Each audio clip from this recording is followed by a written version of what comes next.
The ICook Foods scandal is a story that keeps on giving for all the wrong reasons. Throughout the past 3 years, Australians have understood how politics in Australia is more about serving self-interest and power than serving the interests of Australians. COVID has taught us as Australians that the lessons of corruption in politics and the ICook Foods saga reaffirms it.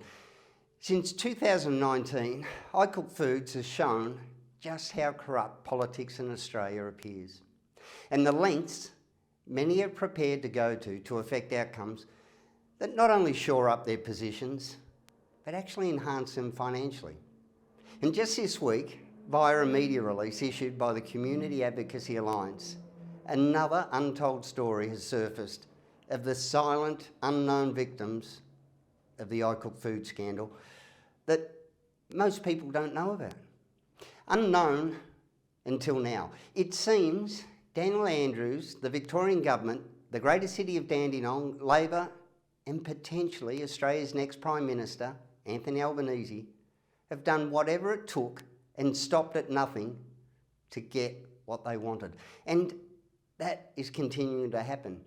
Each year, Indigenous communities are provided millions of dollars in grants, but the abject poverty of Indigenous Australians continues to live in is disturbing. So why is it allowed to continue? Because most grants Indigenous communities receive see spivs and shysters pillaging Indigenous communities by selling them goods and services that are either non-existent or don't work.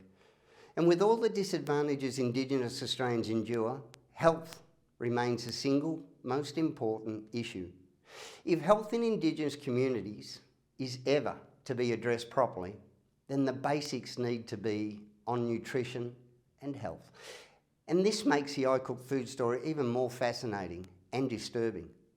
Prior to ICook Foods being shut down on February 25th, 2019, the chairman of the Derri Aboriginal Corporation of South Australia arrived in Melbourne with a $2.5 million cheque in hand to finalise a 10% stake that it was about to take in ICook Foods.